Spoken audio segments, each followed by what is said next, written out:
Então, muito boa tarde a todos. Estão me ouvindo?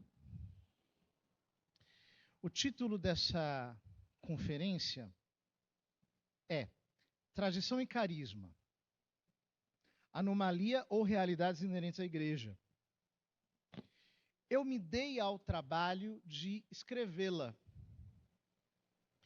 porque eu tenho a intenção de fazer citações dos padres da igreja, citações de teólogos.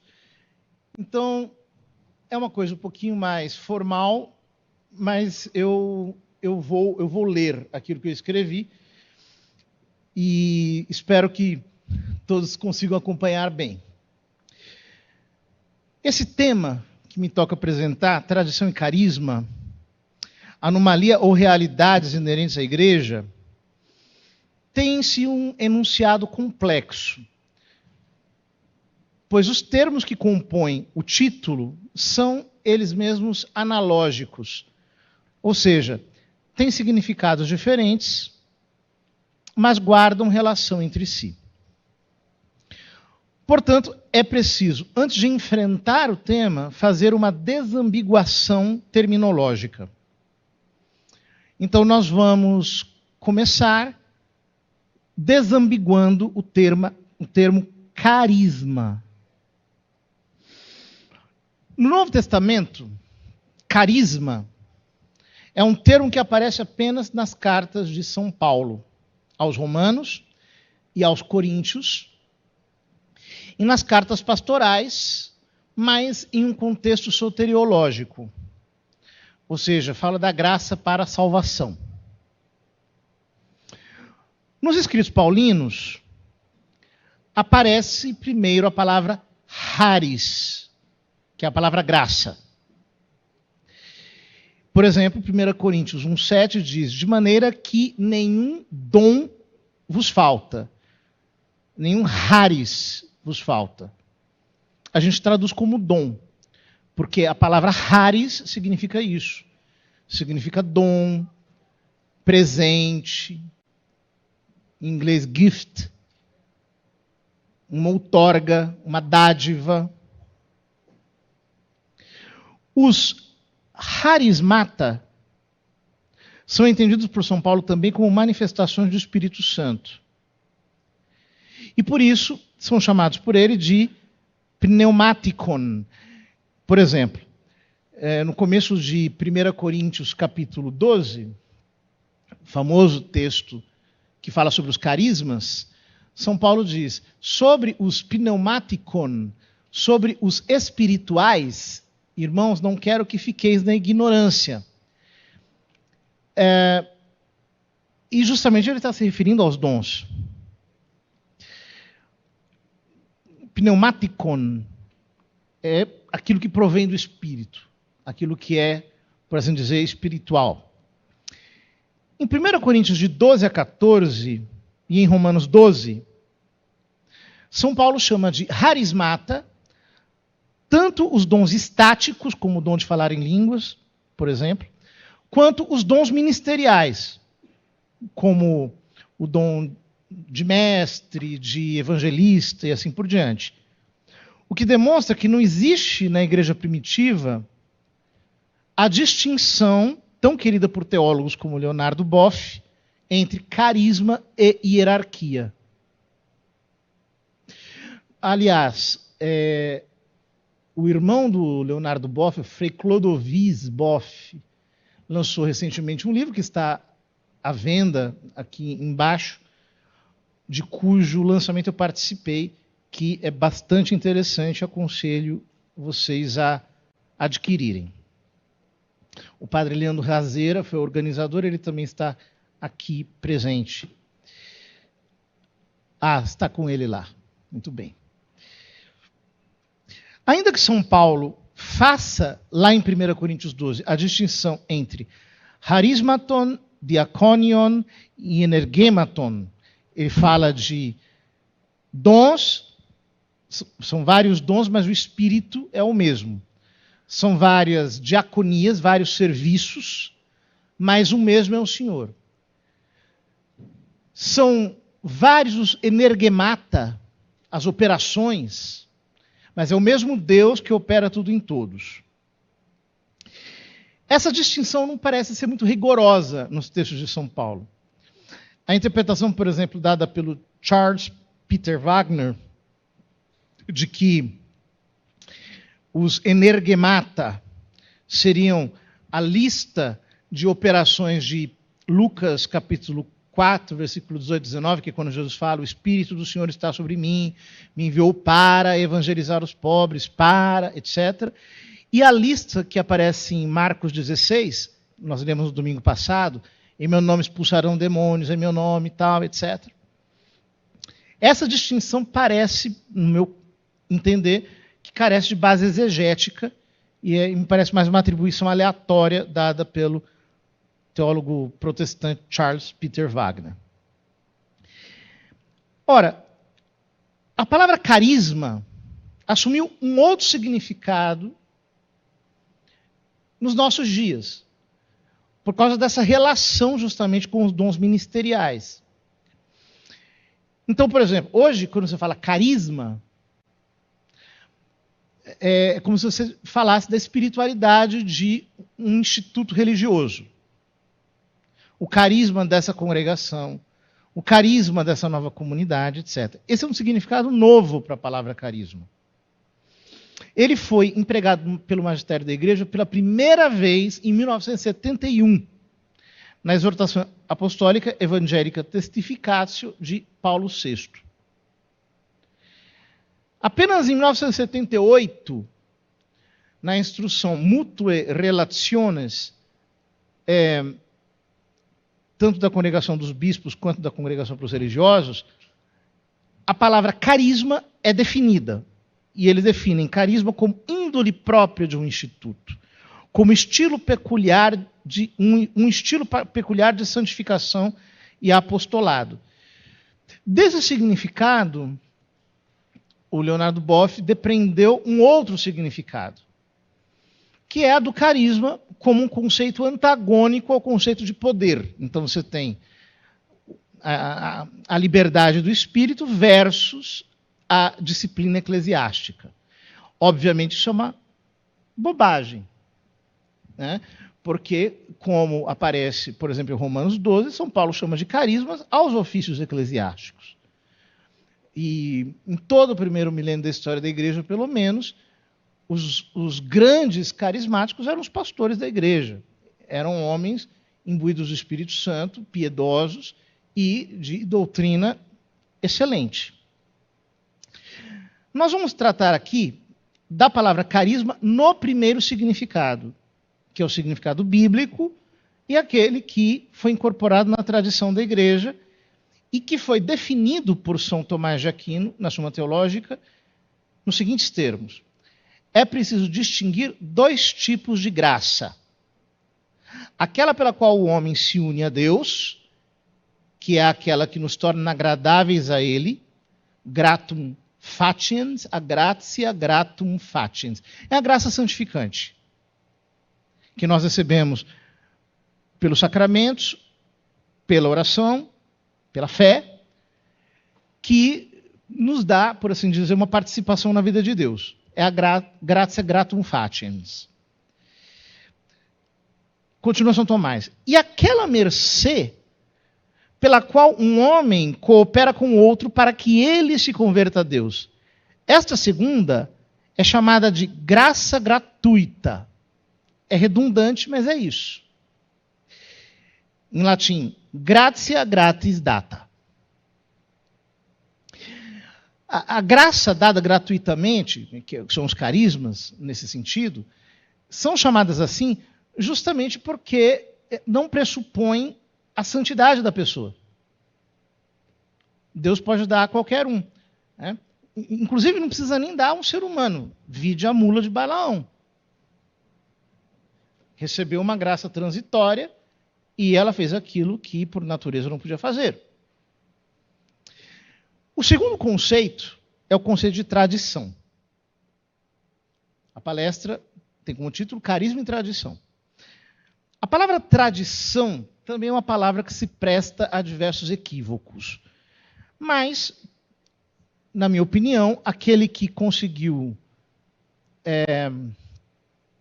descrevê-la ou delimitá-la melhor foi o teólogo espanhol Melchior Cano, século XVI, na sua obra chamada Loci Theologici. Ali, ele nos oferece um esquema, não apenas detalhado, mas hierarquizado, daquelas que podem ser consideradas as fontes dos argumentos teológicos. E ele enumera 10 fontes, mas hierarquicamente elas não são fontes de igual importância. Elas têm um escalamento, no caso aqui, para baixo. Em primeiro lugar, a Sagrada Escritura. 2, Sagrada Tradição. 3, a autoridade da Igreja Católica. 4, a autoridade dos concílios gerais. 5, a autoridade da Igreja Romana. 6, a autoridade dos santos padres. 7, a autoridade dos doutores eclesiásticos. 8, a autoridade da razão. 9, a autoridade dos filósofos que seguem a razão. E 10, a autoridade da história, dos fatos. Né? Os fatos também têm ressonância teológica. Melchior Cano explica, deste modo, que o vínculo da tradição é um necessário lugar teológico. Isso para nós é muito importante. Diz ele, os apóstolos não transmitiram toda a doutrina da fé somente por escrito, mas parte dela através da palavra. E, na sua obra Loci Theologici, ele apresenta alguns argumentos em favor da precedência, não apenas cronológica, mas lógica da tradição sobre a Escritura. Ele diz o seguinte, e para mim esses argumentos do Melchior Cano são imbatíveis. Por que que a tradição tem uma precedência, inclusive, sobre a leitura das Escrituras? Primeiro, porque a igreja é mais antiga que a Escritura. E, portanto, a fé e a religião existem sem a Escritura. Pois a igreja começou a transmitir a palavra de Deus antes mesmo que ela fosse recolhida nos livros sagrados. Isso aqui me parece a coisa mais imbatível de todas. Não tem como você desmentir essa afirmação. Segundo, porque nem todas as coisas que pertencem à doutrina cristã, inclusive as contidas na Sagrada Escritura, foram formuladas com clareza. Isso é evidente. Por exemplo, a divindade de Cristo não está formulada com clareza. O dogma da Trindade não está formulado com clareza. A divindade do Espírito Santo não está formulada com clareza. Eu fico assim nos dogmas principais da fé cristã. Em terceiro lugar, porque muitas coisas que pertencem à doutrina e à fé cristã não estão contidas de maneira clara nem obscura na Sagrada Escritura. Então, por exemplo, os argumentos que nós utilizamos para as questões morais não estão colocados de um modo claro na Escritura. A gente sabe, por exemplo, que segundo a lei natural é ilícito o uso de contracepção, que a pessoa pratique a contracepção. Onde é que está isso na Bíblia? Isso decorre da escuta da igreja do Espírito Santo ao longo da história, mas com o concurso da razão. 4. Os apóstolos, por razões de extrema importância, fizeram conhecer algumas coisas por escrito e outras, no entanto, de viva voz. Os próprios apóstolos resolveram não escrever tudo. É uma decisão que pertenceu aos apóstolos. Basta pensar, por exemplo, Orígenes, um dos escritores eclesiásticos mais antigos, do século II, para o III. Ele fez viagem a pé a todos os lugares por onde passaram os apóstolos, a fim de tentar recolher a tradição oral deixada por eles ali. O fato mesmo demonstra a tese. tradição, a palavra tradição significa tão somente transmissão. Ou seja, ela descreve o mecanismo de comunicação das verdades da fé. Mas o objeto que é transmitido é o que nós chamamos de depositum fidei. É o depósito da fé. São Vicente de Lérins, em seu importante livro chamado Comonitório, todos vocês deveriam ler o Comonitório. O Comonitório é uma obra que é imperecível, é extraordinariamente sensata e forte. Ali ele define o que é o depósito da fé. Vejam que bela definição que dá São Vicente de Lérins. O depósito é o que te foi confiado, não encontrado por ti. Tu o recebeste, não o escogitaste com tuas próprias forças. Não é fruto do teu engenho pessoal, mas da doutrina. Não está reservado para um uso privado, mas pertence a uma tradição pública. Não saiu de ti, mas veio a ti. A seu respeito, tu não podes comportar-te como se fosse seu autor, mas como seu simples guardião. Não és tu quem o iniciaste, mas és tu seu discípulo. Não cabe a ti dirigi-lo, mas é teu dever segui-lo. Guarda o bem que te foi confiado, quer dizer, conserva inviolado e sem mancha o talento da fé católica. O que te foi confiado é o que deves guardar junto a ti e transmitir. Recebeste ouro, devolve, pois, ouro. Não posso admitir que substituas uma coisa por outra. Não, tu não podes desavergonhadamente substituir ouro por chumbo ou tratar de enganar dando bronze em lugar de metal precioso. Quero ouro puro, e não algo que só tenha sua aparência. Trabalhe as pedras preciosas do dogma divino. Reúne-as fielmente. Adorna-as com sabedoria. Acrescenta-lhes esplendor, graça, beleza. Que as tuas explicações façam que se compreenda com mais clareza o que ainda se crê de maneira obscura. Que as gerações futuras se congratulem de terem compreendido, por tua mediação, o que seus pais veneravam sem compreender. Mas hás de estar atento a ensinar somente o que aprendeste. Não suceda que, por buscar maneiras novas de dizer a doutrina de sempre, acabes também por dizer novidades. Isso em latim é redondo. Eadem tamen quendi dicisti doce ut non dicas nove, ao contrário, ut cum dicas nove, non dicas nova. Nove, nova. De maneira nova, mas não coisas novas, mas não novidades. Esse texto é precioso, porque ele descreve exatamente o que nós entendemos por tradição. Agora nós vamos juntar os dois termos, carisma e tradição. E aqui, lembro que a gente já viu que o termo carisma tem origem no Novo Testamento, especialmente nas cartas de São Paulo, e ela se refere a dons dados gratuitamente por Deus para a edificação comum. Agora eu faço uma pergunta. Olhando para a tradição da igreja, nós podemos dizer que a doutrina católica é, em alguma medida, cessacionista.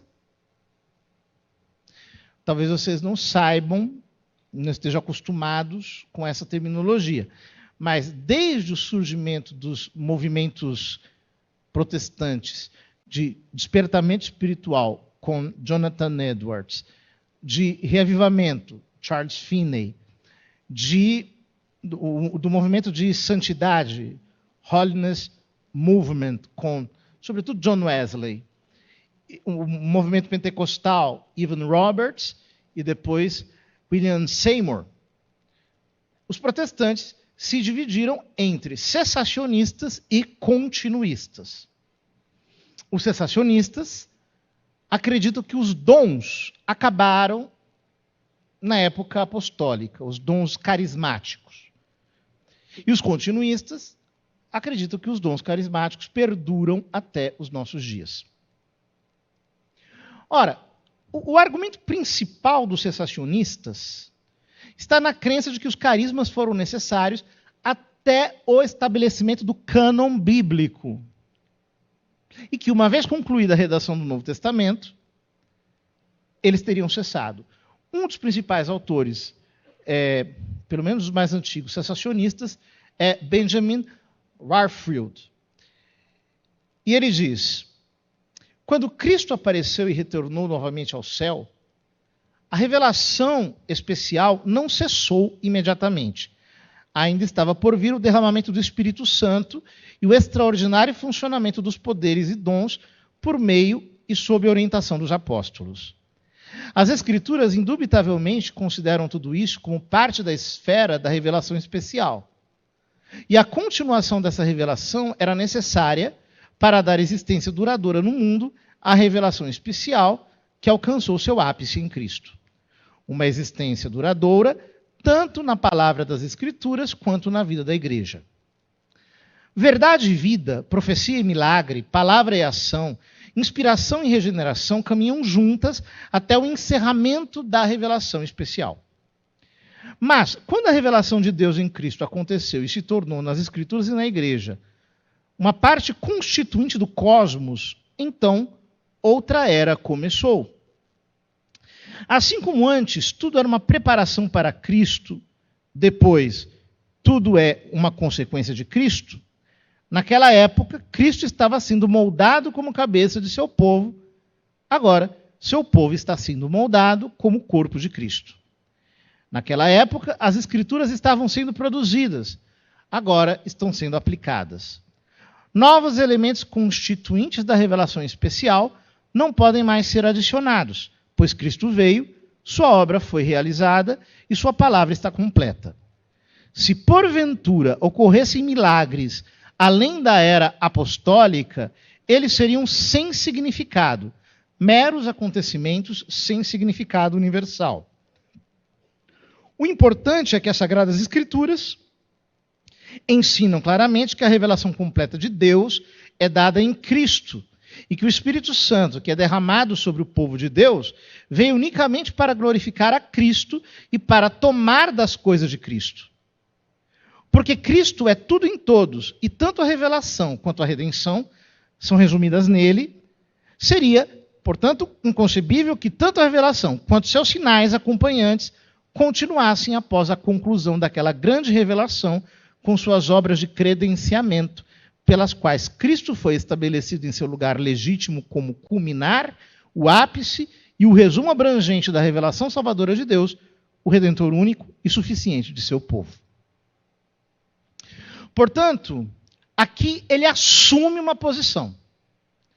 Encerrada a fase de compilação das Sagradas Escrituras, de redação dos escritos do Novo Testamento, cessaram os dons. Alguns cessacionistas dizem que os dons cessaram depois de Constantino, porque, segundo eles, Constantino teria corrompido a igreja durante o concílio de Nicéia, o qual eles aceitam como concílio,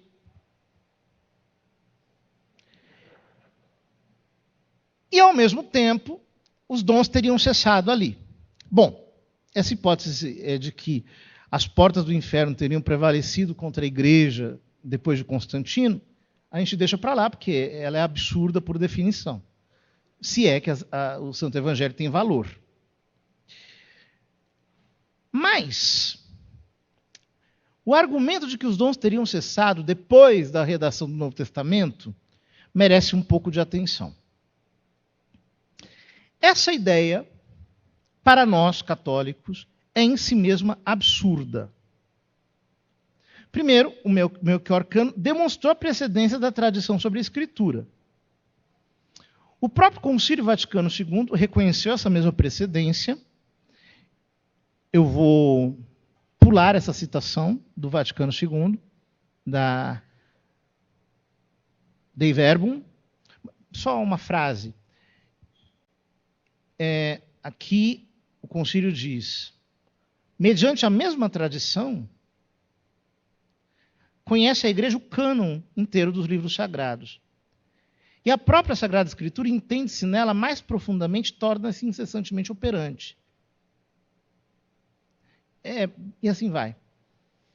Quer dizer, sem a tradição, não haveria Bíblia. E, portanto, lê-la em desconexão com isso é um erro de princípio. Porém, os cristãos biblicistas não conseguem entender que o catolicismo é a religião da realidade. Não é sem razão que a Igreja tenha definido o cânon das Escrituras somente em 1440, durante o Concílio de Florença. Simplesmente ela não o fez antes porque isso não era necessário. Não tinha ninguém que contestasse, ninguém que colocasse esse problema em cima da mesa. E não é sem razão que essa questão é muito mais polêmica no Oriente do que no Ocidente. Muitas igrejas orientais têm cânons de número variado. O Bruce Metzger, que é um exegeta jesuíta, no seu estudo sobre o cânon do Novo Testamento, demonstrou que essa foi uma questão muito disputada, até exaustivamente debatida, e ainda o é, especialmente no Oriente, entre cristãos que têm outro tipo de composição do cânon. Por que essa questão para nós não é tão importante assim? Porque o católico sabe e sempre soube o que é ser católico. Ele não precisava de alguma coisa escrita para entender o que é ser católico. Ele professa o credo, celebra os sacramentos, obedece os mandamentos, tem vida de oração. Ou seja, a própria pluralidade de opiniões sobre o cânon bíblico, e aqui, por exemplo, eu lembro a polêmica entre São Jerônimo e São Damaso, Papa, que os protestantes tanto aludem, aqui os protestantes tanto aludem, isso é uma demonstração de que o assunto não era o mais importante para os cristãos durante mais de 1000 anos. Eles mesmos demonstram isso. Ou seja, quando se inventou a ideologia do sola scriptura, foi aí que a cristandade enlouqueceu. O cristianismo começou a se interpretar como uma religião do livro, tanto quanto o judaísmo talmúdico e o islamismo corânico. E, se nós examinarmos na arqueologia cristã, nós não encontraremos nem nos elementos paleocristãos nada parecido com uma igreja protestante. Quer dizer, um púlpito e... Não. Você vai encontrar sempre a mesma coisa. Altar, padre e missa. Porque a Eucaristia, a celebração da Eucaristia, é efetivamente o ponto de contato entre todos os cristãos de todos os tempos. É muito simples isso. Portanto, para nós, o cessacionismo, ele não faz nenhum sentido. E aqui, resta-nos examinar o que, na tradição da Igreja, se fala ou se testemunha acerca dos carismas. Então, agora eu vou começar a ler uma série de citações e eu pediria a máxima atenção, porque tem coisas interessantíssimas aqui. Orígenes, 248. Ano 248, né? Entre os cristãos, há sempre marcas desse Espírito Santo que apareceu sob a forma de pomba. Eles expulsam os espíritos maus, realizam curas, veem de antemão os acontecimentos segundo a vontade do Logos. Epifânio de Salamina, 375. A Santa Igreja de Deus os acolhe por si, mas dentro dela existem verdadeiramente carismas autenticados pelo Espírito Santo, e que vêm até ela através dos profetas, dos apóstolos e do próprio Senhor. São Cipriano de Cartago, 252, falando sobre o concílio de Cartago. Aprove-nos sob a inspiração do Espírito Santo e conforme as advertências feitas pelo Senhor em numerosas visões. Imagine, estamos no século XXI, um bispo chegar assim para o clero da sua diocese. Eu tive uma visão e resolvi convocar aqui um sínodo diocesano, inconcebível hoje, mas São Cipriano era carismático. Santo Irineu, 180. Não é impossível dizer o número de carismas que no mundo inteiro a igreja recebeu de Deus, no nome de Jesus Cristo, crucificado sob Pôncio Pilatos, e que distribui todos os dias em prol dos homens. E ninguém, enganando e não exigindo dinheiro de ninguém. Porque, como de graça recebeu de Deus, de graça distribui. Por isso o apóstolo diz, falamos da sabedoria entre os perfeitos, chamando perfeitos os que receberam o Espírito de Deus e que falam todas as línguas graças a este Espírito. Como ele fazia e como ainda ouvimos muitos irmãos na igreja que possuem um carisma profético e que pelo Espírito falam em todas as línguas, revelam as coisas escondidas dos homens para a sua utilidade e expõem os mistérios de Deus. São estes que o apóstolo chama de espirituais, porque são espirituais pela participação do Espírito, mas não por uma supressão da carne. Santo Hipólito de Roma, Papa. Já tratamos de forma conveniente sobre os carismas, esses dons que Deus pôs à disposição dos homens desde o princípio, conforme sua vontade, atraindo para si a imagem que dele se afastara. Agora, movidos pelo amor que devemos a todos os santos, atingimos o ponto máximo da tradição, o que diz respeito às igrejas. Todos, assim, bem instruídos, devem conservar a tradição que perdura até hoje. E, conhecendo-a através de nossas palavras, devem permanecer absolutamente firmes, já que o ocorrido recentemente, ele estava falando de heresia, foi motivado pela ignorância e pelos ignorantes. Que o Espírito Santo conceda graça perfeita àqueles que creem na verdade ortodoxa, para que aqueles que lideram a igreja possam saber como ensinar e preservar tudo, possam saber como ensinar e preservar tudo de forma conveniente. Vejam, Santo Hipólito coloca a custódia da tradição sob o carisma.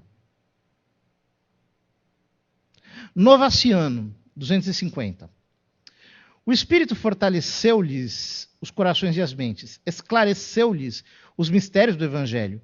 Foi quem neles iluminou as realidades divinas e por meio de quem foram confirmados os que não temeram nem os cárceres, nem as cadeias pelo nome do Senhor. E ainda mais, pisaram eles as próprias potestades do mundo e os tormentos, armados como já estavam e fortalecidos por meio dele, trazendo em si mesmos os carismas que, quais ornamentos, o mesmo Espírito reparte e distribui à igreja, esposa de Cristo.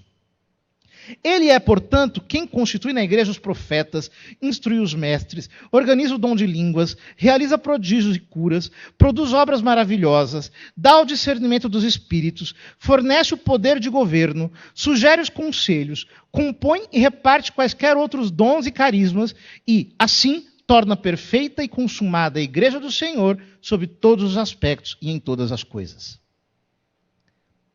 São Patrício, 460, século V. E uma outra vez, o testemunho pessoal, o vi orando em mim. Era como se dentro do meu corpo eu ouvisse acima de mim, isto é, acima do homem interior, e lá orava fortemente com gemidos. E no meio disto eu estava pasmo e admirado e pensava, quem seria esse que orava dentro de mim? Mas após o final da oração, foi-me revelado que era o Espírito Santo. E assim fui desperto e recordei-me das palavras do apóstolo. O Espírito nos auxilia na debilidade de nossas orações, pois não sabemos orar como convém. O próprio Espírito intercede por nós com gemidos inexprimíveis, que não podemos narrar. E mais uma vez, o Senhor, nosso advogado, intercede em nós. Santo Agostinho. Os sensacionistas usam um texto de Santo Agostinho que fala sobre a importância dos milagres na era apostólica e por que depois, nos tempos de Santo Agostinho, não se verificavam com a mesma exuberância que nos textos sagrados para sustentar a tese de que os dons cessaram. Mas Santo Agostinho, 427, escreve: é certamente verdade o que escrevi. Não foi permitido que aqueles extraordinários milagres continuassem até os nossos tempos para evitar que a alma sempre buscasse sinais sensíveis e para que a humanidade, que havia se exaltado pela extraordinariedade desses fatos, não diminuísse a atenção devido ao hábito. Hoje em dia não acontece mais, e aí ele diz a quais milagres ele se refere, que quando se impõe as mãos nos batizados, eles recebam o Espírito Santo juntamente com a capacidade de se expressarem nas línguas de todos os povos. Também não acontece mais que os doentes recuperem a saúde se foram tocados pela sombra causada pela passagem dos pregadores de Cristo. E isso vale para todos os outros fatos daquela época, que, como se sabe, não se repetiram mais. Mas o que disse não deve ser entendido como excluindo que os milagres ocorrem hoje em nome de Cristo. Eu mesmo, enquanto escrevia este livro, fiquei sabendo de um cego que recuperou a visão em Milão, perto dos corpos dos mártires dessa cidade, e sabia de outros fatos semelhantes aos que ainda hoje ocorrem, em tão grande número que não podemos conhecer todos, nem contar os que conhecemos. Em A Cidade de Deus, Santo Agostinho faz uma descrição muito interessante. Preste bem atenção nessa descrição de Santo Agostinho. Apenas um milagre aconteceu em nossas terras, não maior do que aqueles que mencionei, mas tão célebre e famoso, a ponto de me fazer acreditar que não há nenhum habitante de Hipona que não tenha visto ou ouvido falar, e não há ninguém que por qualquer motivo possa tê-lo esquecido. 10 irmãos, 7 homens e 3 mulheres, de Cesareia da Capadócia, não de baixa extração entre seus concidadãos, foram punidos por vontade de Deus com uma pena tão terrível que seus corpos tremiam horrivelmente. Não suportando a vergonha diante de seus concidadãos, que os olhavam com desdém, eles vagavam por quase todo o Império Romano, indo para onde parecesse mais adequado a cada um deles.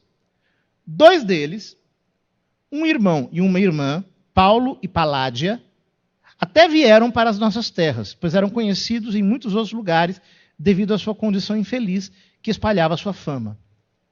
Eles chegaram cerca de 15 dias antes da Páscoa e frequentavam a igreja onde estava a relíquia do mártir Santo Estevão, orando para que Deus finalmente fosse benigno com eles e restaurasse sua saúde interior.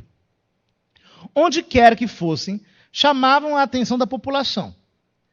Alguns que os tinham visto em outros lugares e conheciam a causa de seu tremor, a indicavam aos outros, a quem quer que pudessem.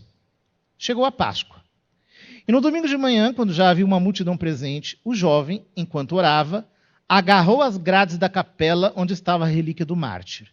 De repente, ele caiu no chão e ficou deitado como quem dorme, mas sem tremer como costumava mesmo no sono. Surpreendidos, alguns dos presentes tremiam, outros choravam, pois alguns queriam levantá-lo, enquanto outros impediam, dizendo que era melhor esperar o desdobramento normal dos acontecimentos. Então, ele se levantou repentinamente e não tremia mais, pois estava curado, e ficou de pé, incólume, olhando fixamente para aqueles que o encaravam. Quem naquele momento se conteve de louvar a Deus? A igreja se encheu com as vozes daqueles que gritavam em manifestação de alegria. Logo vieram correndo atrás de mim, onde eu estava pronto para aparecer em público. Eles se precipitaram, um após o outro, aquele que estava atrás para relatar o mesmo que o da frente. Enquanto eu me regozijava e agradecia a Deus em meu coração, ele também entrou com muitos outros, se prostrou aos meus pés, levantou-se para me dar um beijo. Avançamos em direção ao povo, a igreja estava cheia e ecoava com vozes de alegria, pois ninguém ficava em silêncio. E de ambos os lados gritavam, glória a Deus, graças a Deus. Saudei o povo e novamente eles gritaram com uma voz ainda mais fervorosa as mesmas aclamações. Finalmente, obtido o silêncio, os textos litúrgicos das Sagradas Escrituras foram lidos. Quando chegou a hora da minha homilia, expressei brevemente algumas ideias sobre o dia da festa e a plenitude daquela alegria. Preferi que não as ouvissem, mas que percebessem na obra divina daquele milagre a eloquência de Deus. O homem almoçou conosco e nos contou com precisão toda a história de sua desgraça, dos irmãos e da mãe. No dia seguinte, após a homilia, prometi que no dia seguinte seria lida a redação do referido relato que me foi entregue. Como isso deveria acontecer? No terceiro dia, após o domingo de Páscoa, fiz com que os dois irmãos ficassem em pé, enquanto sua narrativa era lida nos degraus do coro, diante, em uma posição mais alta, eu falava. Todo o povo, de ambos os sexos, observava o irmão, que permanecia em pé, sem nenhum movimento anormal, e a irmã, que tinha convulsões por todo o corpo. E aqueles que não conheciam o irmão, viam na irmã o que, pela bondade de Deus, havia ocorrido com ele. Eles vinham com o que se alegrar por ele, o que pedir em oração por ela. Enquanto a narrativa deles era lida, ordenei que os dois se afastassem da vista do povo e comecei a expor um pouco mais diligentemente o caso, quando, de repente, enquanto eu falava, da capela do Marte vieram outras vozes e outras ações de graças. Meus ouvintes se voltaram para aquela direção e começaram a correr até lá. A jovem, assim que desceu os degraus onde estava de pé, dirigiu-se ao Santo Marte para orar. Assim que ela tocou a grade, depois de ter caído em um coma como o irmão, ela se levantou curada. Enquanto perguntávamos o que tinha acontecido para causar tamanha alegria, os presentes entraram com ela na basílica para acompanhá-la curada da capela do Marte. Então, de ambos os sexos, surgiu um grito, um clamor de admiração tão poderoso que parecia que a voz, unida ao choro incessante, não ia ter fim. Ela foi levada para o lugar onde pouco antes estivera de pé, tremendo. As pessoas estavam felizes que ela era semelhante ao irmão, pois haviam ficado aflitas que ela fosse diferente. E apontavam que não haviam sido elevadas orações por ela, e ainda assim, a vontade que as antecedia foi tão prontamente atendida. Eles se regozijavam em louvor a Deus sem palavras, mas com um tumulto tão grande que os nossos ouvidos mal conseguiam suportar.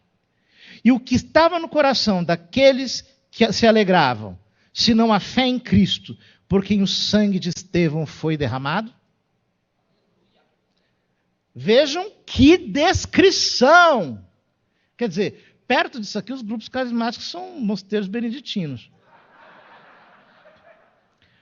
Bom, eu ia ler um trecho da conversão de Constantino, escrita pelo Eusébio de Cesareia, mas não vou ler. Aqui é a visão de Constantino, é um fato extraordinário.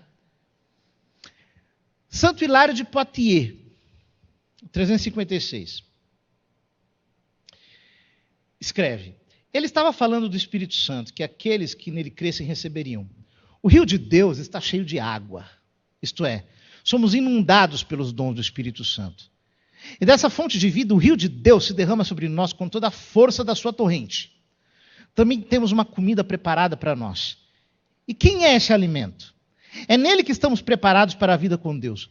Pois ao recebermos o seu santo corpo, recebemos um lugar na comunhão do seu santo corpo místico.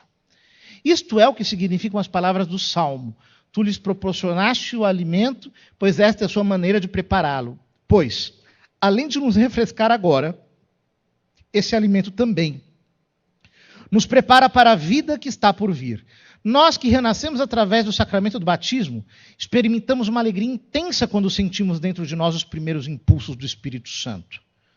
Começamos a ter a visão dos mistérios da fé. Somos capazes de profetizar e falar com sabedoria. Tornamos-nos firmes na esperança e recebemos o dom da cura. Os demônios estão sujeitos à nossa autoridade. Esses dons entram em nós como uma chuva suave e, uma vez alcançados, pouco a pouco produzem frutos em abundância. Nesse mesmo comentário aos Salmos, ele define o que ele chama de jubilatio. Sendo o costume da nossa língua, damos ao chamado do trabalhador do campo o nome de iubilus, quando em locais solitários, seja respondendo ou chamando, o júbilo da voz é identificado pela ênfase na emissão expressiva e prolongada. Santo Agostinho diz: a nossa celeuma que cantamos é o nosso aleluia. Celeuma. Pulo uma citação de Santo Agostinho, belíssima, mas não dá. Cassiodoro. 580. Diz: o júbilo é a exultação do coração, cuja imensidão não pode ser explicada por palavras. Jubilatio é uma palavra derivada de juvando, ou seja, de deleitar. Para aqueles para os quais a exultação das palavras não era suficiente, ensina a saltar para uma alegria abundante e inexplicável, ensinando as mentes jubilantes a dar graças ao Senhor, não cantando com uma ansiedade confusa, pois se desprezamos as coisas terrenas, sempre estamos alegres naquele a quem a mente incerta e vacilante não pode alcançar. São Tomás de Aquino, na Suma Teológica. Oramos em voz alta para excitar o fervor interior com o qual a nossa alma se eleva a Deus. Pois estes sinais exteriores são estímulos para o afeto. Portanto, na oração privada, temos que usar palavras e sinais para excitar o nosso espírito. Também porque temos de servir ao Senhor com tudo o que recebemos dele, ou seja, não só a alma, mas o corpo. Nós juntamos as palavras à oração, por certo transbordamento da alma para o corpo, causado pela veemência do fervor, segundo o Salmo 15. O meu coração se alegrou e saltou de gozo a minha língua. E acrescenta no artigo seguinte: falar muito na oração é tratar uma coisa necessária com palavras supérfluas. Ordinariamente, isso se realiza mais com gemidos do que com palavras. São Tomás de Aquino. São Vicente Ferrer, chamado de anjo do Apocalipse. Diz o seu biógrafo que ele falava em sua língua catalã valenciana, mas fazia-se compreender por enormes massas populares reunidas ao ar livre, porque nenhuma igreja era de molde a abrigar todos. Esses homens incultos, que ignoravam o catalão valenciano, seguiam sem dificuldade os seus sermões, tomavam gosto e voltavam. Falando sobre São Vicente Ferrer, o Papa Pio II diz: há muitos demônios, ele expeliu dos corpos. Há muitos surdos, restituiu a audição. Há muitos mudos, a palavra. Iluminou cegos, limpou leprosos, ressuscitou mortos e deu saúde a outros que estavam afligidos por muitas enfermidades. O seu biógrafo, padre Antist, diz: uma vez em Toulouse, pregando sobre o juízo final, e querendo ver aquelas palavras que tão aterrorizado traziam São Jerônimo quando vivia, surdite mortui, venite ad judicium, levantai-vos mortos, vinde ao juízo. Levantou a voz, tão rija e áspera, que a todos que estavam presentes pôs quase o mesmo espanto que lhes poderiam colocar os anjos, se os mandassem sair da sepultura e comparecer ante o tribunal de Deus Onipotente. Em um sermão, em que estavam 30.000 pessoas, disse essas mesmas palavras com tal sentimento que por 3 vezes todos caíram por terra como se estivessem mortos.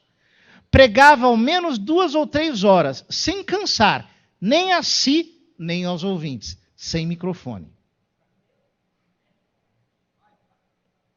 Ou seja, aquelas cenas do Benny Hinn derrubando pessoas, perto disso, é só brincadeira de criança. Ou seja, se nós começássemos aqui a trazer, né,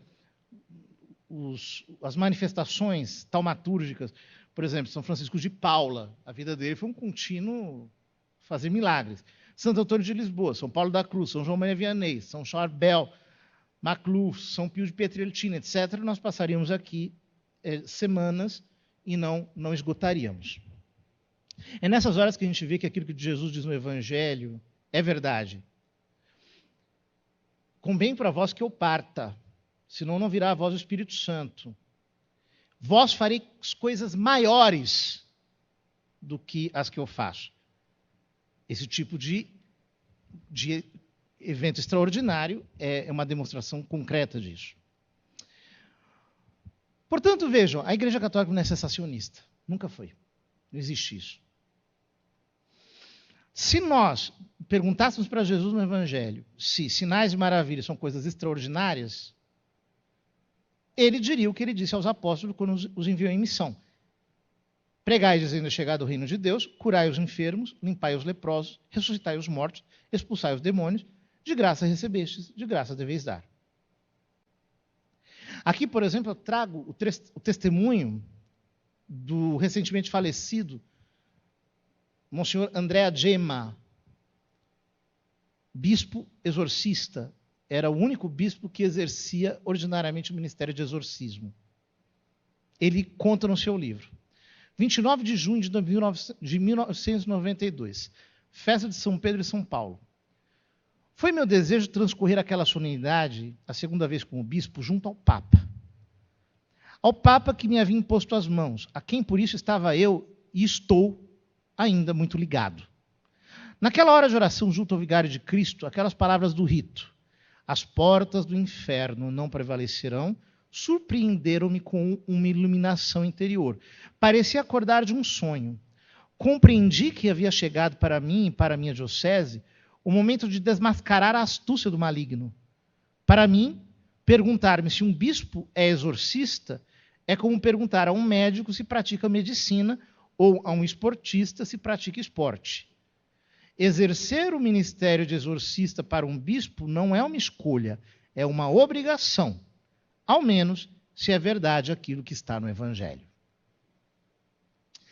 Vejam, aqui o Monsenhor Andrea Gemma mostra como o uso dos carismas tem que estar na ordem do dia da igreja. Não é um negócio extraordinário, setorizado.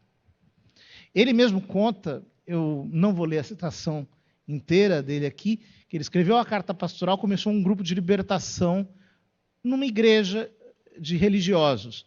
A igreja lotou, tiveram que se mudar para a catedral, e numa noite, uma das cadeiras do presbitério, enquanto ele rezava, foi lançada desde o presbitério, passando pelo transepto, até chegar do outro lado da igreja, diante dos olhos de todos. E ele mostra, portanto, que isso é uma confirmação do fato de que ele deveria continuar exercendo os seus dons e carismas ainda como bispo. Para concluir, queria me deter um instante no modo como os teólogos espirituais conseguiram discernir entre aquilo que poderíamos chamar de via mística e via carismática, para, no fim, tentarmos uma síntese.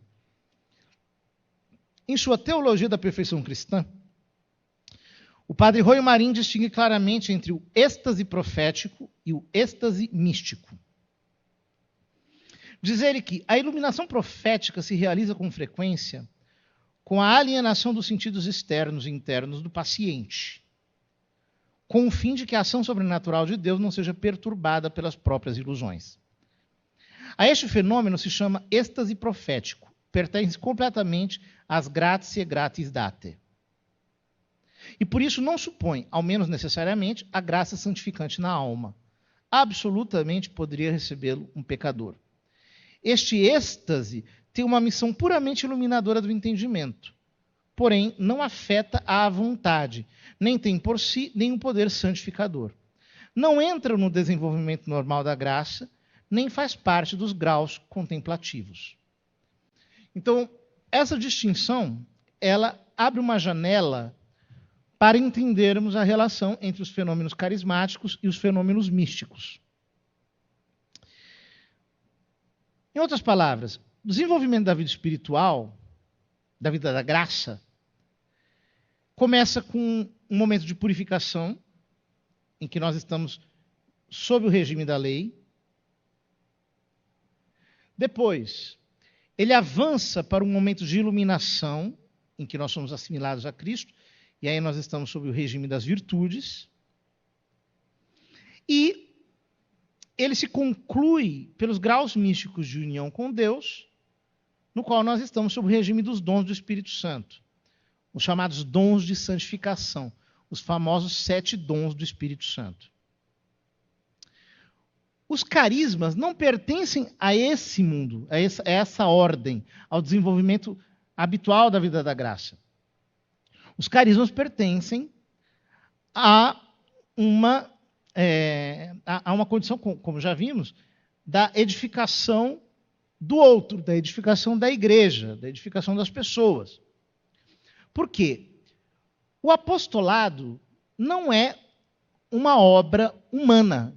Custa explicar isso para a igreja hoje em dia, que não é uma questão de marketing, não é uma questão de sair falando coisas, de colocar gente para falar coisas. Não. O apostolado é uma obra sobrenatural. Como o Abbé do Chotard, em seu clássico Alma do Apostolado, salienta muito bem. Ou seja, quer como graças transitórias, ou como dotações permanentes, porque há pessoas que têm carismas de uma maneira permanente, os carismas são uma manifestação genuína do Espírito Santo, que, embora não suponham um nível alto de santificação, de alguma maneira conduzem a ela, porque são obras divinas em nós. Os autores pentecostais e carismáticos tentaram sistematizar os carismas de 1 Coríntios 12. Por exemplo, Kenneth Hagin, Charles Peter Wagner, Wayne Clark. E todas essas sistematizações, para mim, sempre pareceram bastante artificiais. Por exemplo, Kenneth Hagin, no livro dele a respeito dos dons espirituais, ele tem coisas interessantes, mas se percebe que ele está forçando aqueles textos para chegarem à compreensão que ele tem. Portanto, veja, para mim, todos esses exercícios de escrever os carismas a partir do Novo Testamento são hipotizações teóricas. E se a gente não tem nada para aprender com os protestantes em matéria de doutrina, nós temos, porém, muito a aprender do ponto de vista prático no modo de lidar com os dons. É aquilo que eu chamo de paradoxo da desvantagem. Os protestantes têm a desvantagem de poder errar, mas têm a vantagem de poder aprender com os próprios erros. Nós, católicos, temos a vantagem de não poder errar, mas temos a desvantagem de não podermos aprender com os nossos erros. Resta-nos, portanto, aprender com os acertos e os erros dos nossos irmãos pentecostais. Veja, a literatura a esse respeito é muito interessante. Existem iniciativas, desde a década de 70, 80, que são destinadas a nos ajudarmos a lidar com essa certa tradição carismática, formada com muito sofrimento, com muita dificuldade. E isso é realmente importante, porque, vejam, é evidente que se você vai conduzir um momento de oração, existem meios, existem formas de conduzir que vão produzir mais fé para a cura e milagres do que de outra maneira. Ou seja, existe um aspecto humano também nos carismas. E esse aspecto humano, de alguma maneira, pode ser aprendido, e é importante aprender a lidar com isso. Queria ler um texto interessante para vocês. John Wimber, certa vez me contou como um grupo de teólogos vinha questionando as atividades da Vineyard. Ele lhes assegurou que nunca havia permitido nada em suas reuniões que não pudesse ser encontrado no Novo Testamento. Quando isso pareceu acalmar os teólogos, John lhes perguntou se já haviam lido o Novo Testamento. Ironia, né? Eu estive em várias reuniões de Wimber, onde endemoniados gritavam e começavam a se debater, arremessando pessoas e cadeiras em todas as direções. John e seu povo sempre chegavam lá até estes, expulsavam os demônios e continuavam a reunião como se nada tivesse acontecido. Aquilo tudo, às vezes, causava um grande caos, mas sempre valia a pena. Visitei muitas igrejas Vineyard no final da década de 80. Não me lembro de nenhuma sequer em que cada membro não fosse treinado para orar pelos enfermos e expulsar demônios. Mesmo nas reuniões lideradas por John, quando um demônio se manifestava em alguém, eram aqueles sentados próximos à pessoa que normalmente o expulsavam. Esses, então, a levavam para fora da sala para ministrar. John apenas observava do púlpito até que o povo cuidasse daquilo e continuava a mensagem. Eu não tenho mais tido muito contato com a Vineyard desde que John faleceu, mas ouvi dizer que é muito diferente agora. No entanto, pelo menos por algum tempo, talvez não tenha existido um movimento que cumprisse o mandato de Efésios 4, de equipar as pessoas para realizarem a obra do ministério tão bem quanto a Vineyard. Buscar ordem e decência é bíblico, mas uma devoção excessiva a isso pode fazer com que sufoquemos a vida da igreja. Quando o Espírito Santo se move, pode parecer caótico por um tempo, mas é necessário para que as pessoas sejam transformadas, curadas ou enviadas. Veja, esse texto de pena pentecostal nos ensina um modo equilibrado, sadio, calmo, tranquilo de lidar com os carismas. De certo modo, o movimento carismático veio para corrigir os excessos de emocionalismo protestantes do movimento pentecostal. Quando não são genuínos, são apenas mimetismo. Ou seja, nós podemos aprender também com pessoas oriundas dessas tradições. Queria concluir tentando fazer uma síntese entre carisma e mística. Lendo o livro Som de Milagres, de Ed Hensley, e Andar no Espírito, Andar no Poder, do recentemente falecido Dave Robertson, a quem eu conheci, estive com ele várias vezes, percebi que existe certa conexão entre o dom de línguas e a vida no Espírito, desde que se compreenda a glossolalia como uma linguagem apofática de oração, ou seja, como um modo não articulado de orar. De fato, quando entendemos que os dons carismáticos são para edificação comum, não há como operá-la sem que cada crente edifique-se a si mesmo, que é justamente o propósito desse dom carismático. Se Ed Hensley nos ajuda a perceber o princípio de que a oração em línguas não é uma ação alheia, mas minha, ainda que impulsionada pelo Espírito Santo, quer dizer, sou eu que oro em línguas, não é o Espírito Santo que ora em línguas, sou eu. Eu que abro a boca, eu que falo. O que facilita muito a descomplicação do orar em línguas, Dave Robertson explora muito mais o quanto esse tipo de oração é um exercício de fé, uma vez que o crente em espírito fala em mistérios.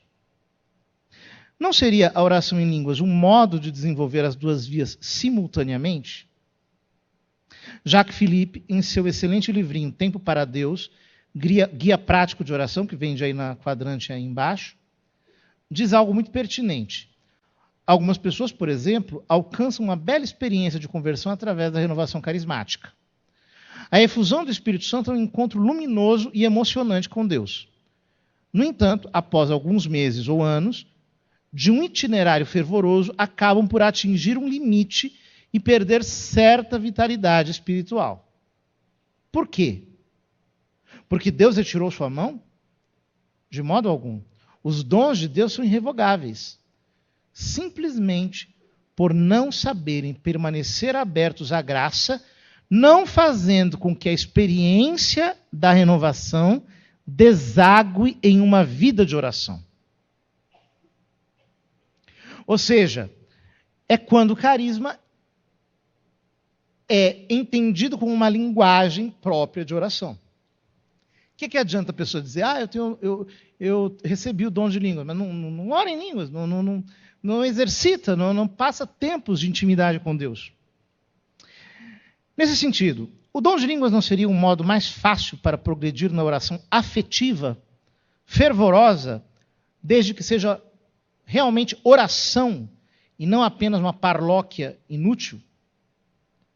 Simultaneamente, não poderíamos dizer que o aspecto humano dos carismas possa ser ensinável, não como mecanização da graça sobrenatural, coisa impossível de se fazer, mas como uma disciplina que nos ajude a ser mais sensíveis e descomplicados à ação da graça? Será que não temos sido por demais rígidos na separação psicológica entre o natural e o sobrenatural, ao ponto de desprezarmos as sutis comunicações divinas? Responder a essas perguntas será vital para lidarmos de modo positivo com os dons carismáticos, sem incorrer na censura de São Paulo. Não extingais o Espírito, não desprezeis as profecias, examinai tudo, retende o que é bom. Muito obrigado.